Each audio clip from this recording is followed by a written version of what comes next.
அனைவருக்கும் வணக்கம். போட்டித் தேர்வு எழுத போகும் அனைத்து நண்பர்களுக்கும் என்னுடைய வாழ்த்துக்கள். இன்றைக்கி நாம் பார்க்க போகிற தலைப்பு என்னென்னு பார்த்தீங்கன்னா 9th புக்கில் இருந்து இன்றைக்கி நம்ம ஒவ்வொரு தலைப்பாக பார்த்துட்டு வரோம். அதில் பாருங்கள், இன்றைக்கி உரைநடை பகுதியை இன்றைக்கி நான் பார்த்துட்டு வரோம். வளரும் செல்வம் அப்படிங்கிற தலைப்பில் பார்க்குறோம். பார்த்திங்கன்னா வளரும் செல்வம்ங்கிற துணை படத்தை பார்த்துட்ருக்குறோம். இதுலேயும் முக்கியமான வினாக்கள்லாம் இருக்குது. அடுத்து இங்கே பாருங்கள், சொற்கள் வரலாற்றை பேசுபவை. ஒவ்வொரு சொல்லிலும் இனத்தின் மொழியின் வரலாறு இருக்கிறது. தமிழ் சொற்கள் வழி தமிழர் நாகரிகத்தையும் வாழ்வையும் அறிய முடியும். இதே போல தமிழில் வழங்கும் பிறமொழி சொற்களும் அவை சார்ந்த இனத்தின் மொழியின் வரலாற்றை சுட்டிக்காட்டுகின்றது. தமிழ் மொழி பிறமொழி சொற்களை அப்படியே ஏற்பதில்லை என்பது மரபு. பாருங்கள், இது ரொம்ப முக்கியமானது. அந்த வகையில் கலை சொல்லாக்கத்திற்கான பணிகள் இன்று முதன்மை பெற்றுள்ளன. இதுவே மொழி வளர்ச்சிக்கான வாயிலாகவும் உள்ளது. சொற்கள் புலப்படுத்தும் வரலாறு, பண்பாடு ஆகியவற்றை பற்றி இந்த உரையாடல் சொல்லுது. இதில் முக்கியமானது என்னன்னு பார்த்தீங்கன்னா, முக்கியமான விஷயத்தை மட்டும் பார்த்துக்கலாம், எல்லாமே வேண்டாம். இதெல்லாம் கொடுத்துருக்காங்க பாருங்கள், கலைச்சொல் மாதிரி. சாஃப்ட்வேர் அப்படின்னா மென்பொருள், சாஃப்ட்னாவே மென்பொருள். அடுத்து ப்ரௌசர் அப்படின்னா உளவி. இதெல்லாம் கேட்பாங்க. இதெல்லாம் எல்லாத்துக்குமே இப்போ ஆங்கில சொல்லுக்கு இணையான தமிழ் சொல்லாம் அப்படின்னு கேட்பாங்க. ப்ரௌசர் அப்படின்னா உளவி. கிராப் அப்படின்னா செதுக்கி நம்ம என்ன பண்ணுவோம், ஒரு ஃபைலை இது பண்ணிவிட்டு அதை கிராப் பண்ணுவோம். நம்ம அது தேவையில்லாதான் வெட்டி எடுப்போம் பார்த்தீங்களா, அது செதுக்கி. அடுத்து கர்சர் அப்படின்னா ஏவி அல்லது சுட்டி. கர்சர் அப்படின்னா ஏவி அல்லது சுட்டி. அடுத்து சைபர் பேஸ் அப்படின்னா இணைய வெளி. சைபர் பேஸ்னா என்னது, இணைய வெளி அப்படிங்கிறாங்க. அடுத்து சர்வர் அப்படின்னா, சர்வர் என்றால் அடுத்து பாருங்கள், சர்வர் அப்படின்னா வையக விரிவு வலை அப்படின்னு சொல்கிறாங்க. அடுத்து ஃபோல்டர் அப்படின்னா உரை. நம்ம எல்லா ஃபைல்லையும் போட்டு வச்சுக்கோம் பார்த்தீங்களா, அந்த ஃபோல்டர் அப்படின்னா உரை. அடுத்து லேப்டாப் அப்படின்னா மடிக்கணினி அப்படிங்கிறது நமக்கு தெரியும். இதெல்லாம் நமக்கு முக்கியமான வார்த்தைகள் இதில். அடுத்து பாருங்கள், இந்த கணிதத்தில் இங்கே பாருங்க, டேவிட் பட்டுக்குள்ள அதில் கணிதத்தில் 1, 10, 1000 ஆகிய எண்களுக்கான தமிழ் சொற்கள் எனக்கு தெரியும் அப்படின்னு கொடுத்துருக்குறாங்க. இதுலேருந்து கண்டிப்பாக கொஸ்டின் வரும். இந்த பாருங்கள், இங்கே கொடுத்துருக்காங்க பாருங்கள், இதுலேருந்து வினாக்கள் வரும். இப்போ பாருங்கள், இது எல்லாமே நம்மளுக்கு நம்பருங்க. இந்த நம்பர் தான் நம்ம மோஸ்ட்லி படிக்கிறோம். இது எல்லாமே தமிழ் எண்கள். இப்போ முந்திரி அப்படின்னா 1/320. முந்திரி என்றால் 1/320. அரைக்காணி அப்படின்னா 1/160, அதாவது 1/160. அரைக்காணி முந்திரினாவே 3ங்கிறது வந்துடுது. இப்போ அரைக்காணி அப்படின்னா 1/160. இப்போ அரைக்காணி முந்திரினா, இப்போ அரைக்காணிங்கிறத நம்ம ஃபஸ்ட்டு அந்த முந்திரிங்கிறத நம்ம சேர்த்துக்கணும், சரிங்களா? அப்போ இது என்னது, 3 இதை இந்த அரைக்காணியை கூட்டினோம்னா என்ன, 320. அடுத்து காணி அப்படின்னா அந்த அரைக்காணில் கால் பகுதி 80, 1/80. அடுத்து கால் வீசம் அப்படின்னா என்ன சொல்கிறாங்க, கால் வீசம் அப்படின்னா 1/64. கால் வீசம்னா 1/64. அரைமா அப்படின்னா 1/40. அரை வீசம் அப்படின்னா 1/32. இதெல்லாம் ரொம்ப முக்கியமானது. அடுத்து முக்கால் வீசம்னா 3/64. முக்கால் அப்படின்னாவே 3 வந்துடணும். ஒருமா அப்படின்னா 1/20. இருமானா பாருங்கள் 1/10 அப்படின்னு வருது. ஒருமானா 1/20. அப்போ இருமானா 1/10 வந்திருக்குது. ஆப்போசிட்டாக வந்திருக்க மாதிரி வந்திருக்கு பாருங்கள். அடுத்து மாகாணி அப்படின்னா ஒரு வீசம் 1/16. அடுத்து 3மா அப்படின்னா 3/20. இது எப்படி 3மானா 3/20 வந்திருக்குது. ஆனால் ஒருமா அப்படின்னா என்ன வந்திருக்குது, 1/20. இருமா அப்படின்னா 1/10 தான் வந்திருக்குது. 3மானா 3/20 வந்திருக்கு. 3 வீசம் அப்படின்னா இந்த வீசம் அப்படிங்கிற வர இடத்துல எல்லாமே 16 வந்திருக்கு பாருங்கள். அடுத்து 4மா என்பது 1/5. 4மானா 1/5 வந்திருக்குது. இதெல்லாம் ரொம்ப முக்கியமான ஒரு இது. அடுத்து இங்கே பாருங்கள், இதெல்லாம் வேண்டாம். பொருள் மயக்கம் உண்டாகும், இதெல்லாம் வேண்டாம். இதெல்லாம் நம்ம ஜஸ்ட்டு படிச்சுக்கணும், அவ்வளோதான், வேறு ஒன்றும் கிடையாது.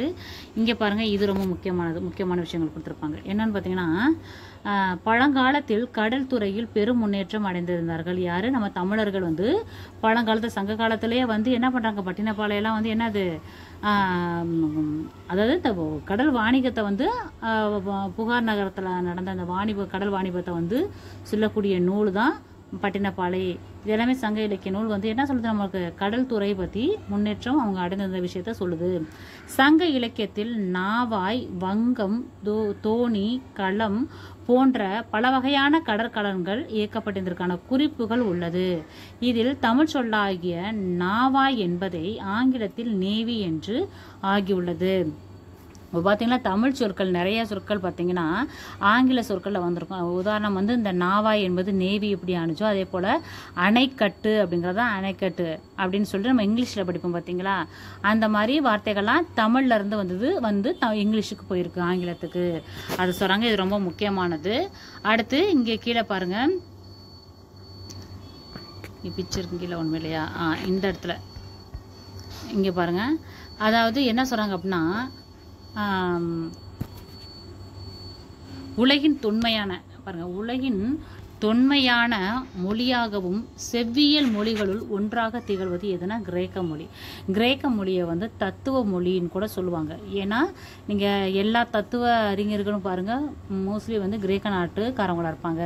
இப்போ எடுத்துக்காட்டு வந்து அரிஸ்டாட்டில், இந்த மாதிரி பிளேட்டோ, இது மாதிரி இவங்கெல்லாம் பார்த்தீங்க அப்படின்னா கிரேக்க நாட்டுக்காரங்களாம் இருப்பாங்க. நீங்கள் மோஸ்ட் ஆஃப் நீங்கள் நெட்டில் கூகுளில் சர்ச் பண்ணி பார்த்தாலும் இவங்க எல்லாமே கிரேக்கர்களாக இருப்பாங்க. அதனால தான் என்ன சொல்கிறாங்க, கிரேக்க மொழியை வந்து தத்துவ மொழி அப்படின்னு சொல்கிறாங்க. அடுத்து பாருங்கள், இந்த மொழிகளில் வந்து கடல் சார்ந்த சொற்கள் வந்து இருக்குது அப்படிங்கிறாங்க. இதில் வந்து உங்களுக்கு அவ்வளோக்கா தெரியாது, கொஞ்சம் இதாக இருக்குது. எரித்திரை அப்படிங்கிறது வந்து என்ன இருக்குதான், எரித்திரை அப்படிங்கிறது கிரேக்க மொழி என்ன இருக்குதான், எருத்திரான் அப்படி இருக்கான். கலன் என்பது கலையுக்கோய் அப்படி இருக்காங்க. கலன் என்பது தமிழ் சொல், கலையுக்கோய் என்பது கிரேக்க சொல்.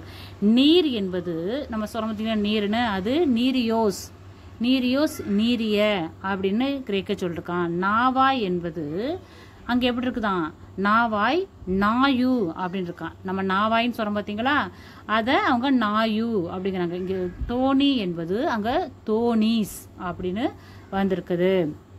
தமிழ் சொல்லையும் கிரேக்க சொல்லையும் கம்பேர் பண்ணி சொல்கிறாங்க. அடுத்து நெக்ஸ்ட்டு பாருங்கள். நெக்ஸ்ட்டு வந்து என்ன சொல்கிறாங்க அப்படின்னா, இந்த இங்கே இருக்கும் முக்கியமானது. அடுத்து என்ன சொல்கிறாங்க, இவ்வளோ நேரம் கடல் சார்ந்த துறையை பற்றி தான் சொன்னாங்க. இங்கே சொல்கிறாங்க, கடல் சார்ந்த துறையில் மட்டுமல்லாது பண்டைய தமிழர்கள் வந்து கவிதை இயலிலும் முன்னேற்றம் பெற்றிருந்தனர் அப்படின்னு சொல்கிறாங்க.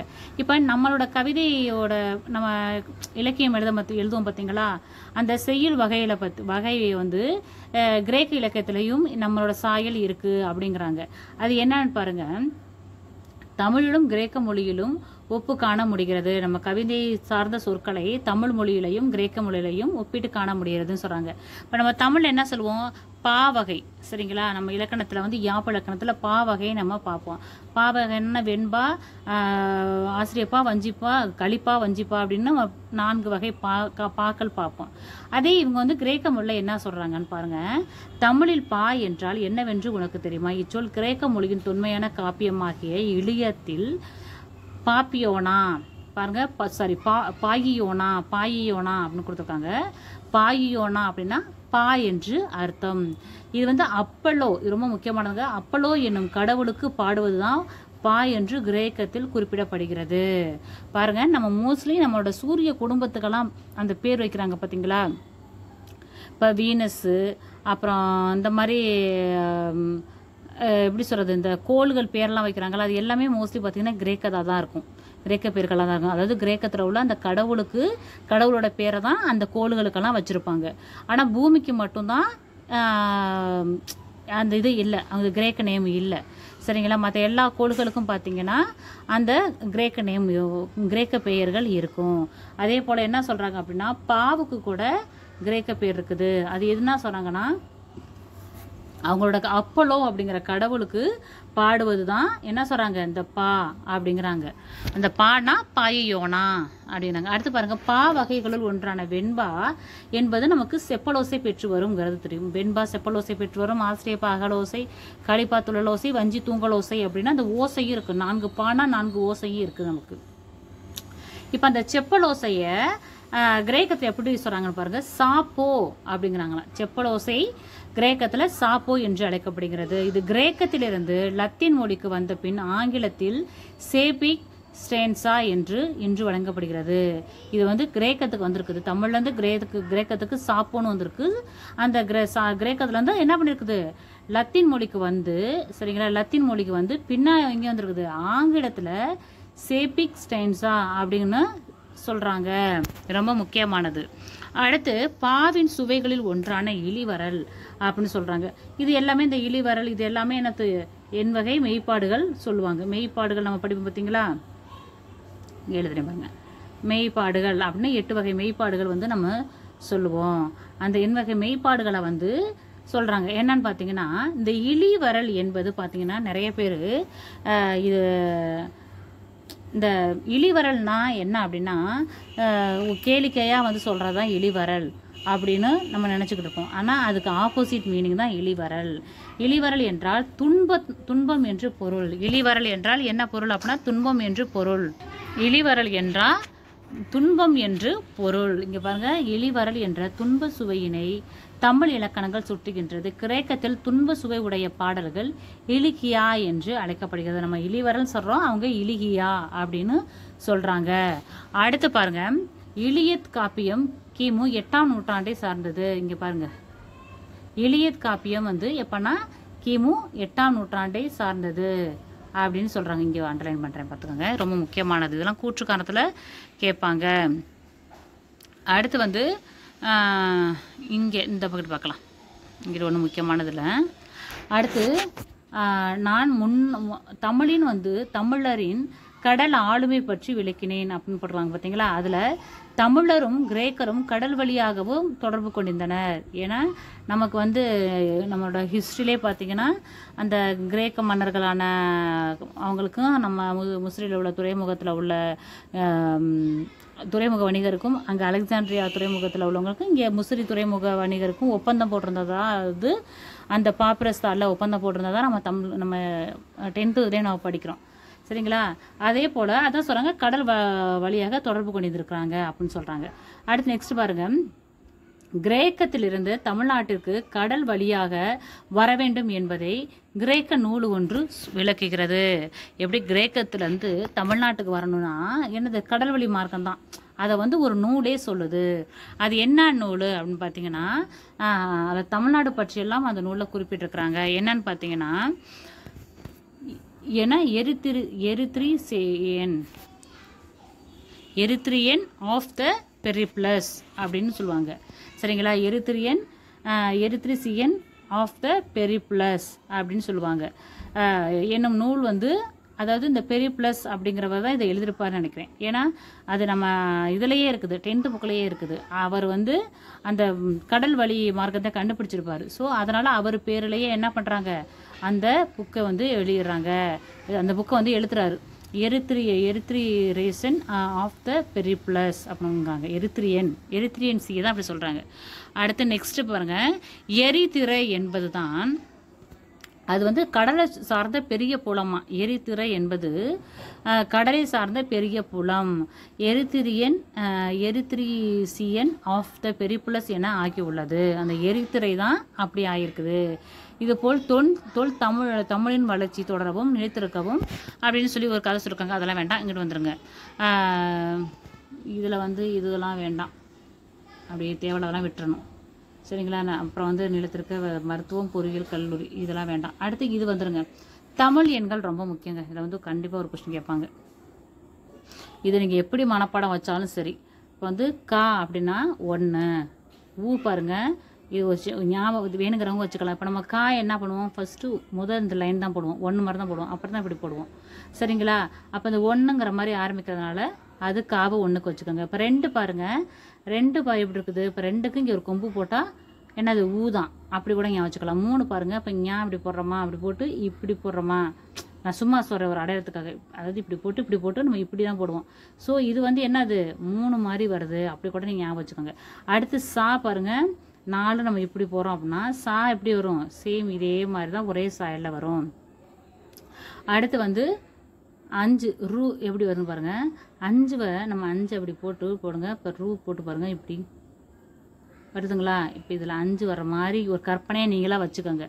ஏன்னா இதெல்லாம் கண்டிப்பாக ஒரு கொஷின் வரும், நம்ம இதை மிஸ் பண்ணிடக்கூடாது. பாருங்கள் 6 பாருங்கள், 6 வந்து சு, 6 6 ஷூ வாங்கியிருக்கேன் அப்படின்னு கூட வச்சுக்கோங்க. 7 A ஃபார் 7 அப்படி கூட வச்சுக்கலாம். 8 பாருங்கள், இப்படி அப்படி முட்டை போட்டு பண்ணுறதுல இது அப்படி நீங்கள் தலைகளாக வச்சு பாருங்கள் 8 மாதிரியே இருக்கும் அப்படின்னு ஒரு கற்பனையாக வச்சுக்கோங்க.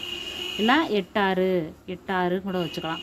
9 பாருங்கள், 9 இப்படி கூ வரும். அடுத்து 10 தான் கா போட்டு ஒரு 0 போட்டால் 10 நமக்கு. ஏன்னா இது வந்து கேள்விகள் வரும், அதனால தான் நான் சொன்னேன். இது ரொம்ப முக்கியமானதுங்க. அடுத்து பார்த்திங்கன்னா இதில் முக்கியமான விஷயங்கள் எல்லாமே சொல்லியாச்சு. இந்த பாடத்தை வந்து டைம் இருந்துச்சு அப்படின்னா ஃபுல்லாக ரீட் பண்ணி பாருங்கள். நான் முக்கியமான பாயிண்ட் மட்டும்தான் உங்களுக்கு பாயிண்ட் அவுட் பண்ணி காமிச்சிருக்கிறேன். ஆனால் இதில் வந்து நிறைய அந்த பாடமே நமக்கு கூற்று காரணத்தில் கேட்பாங்க. சில நேரம் ஸ்ட்ரைட் கொஷின் கூட கேட்கலாம். எந்த கொஷின் கேட்டாலும் நம்மளை மீறி போகக்கூடாது. ஏன்னா இது கண்டிப்பாக கேட்பாங்க. இது வந்து ஏன்னா போன எக்ஸாமுக்கு என்ன பண்ணியிருக்கிறாங்க, கொஷின் வந்திருக்குது. UGTRBலே இதில் ஒரு கொஷின் வந்திருக்குது. அதனால் கண்டிப்பாக கேட்பாங்க, மிஸ் பண்ணிடாதீங்க.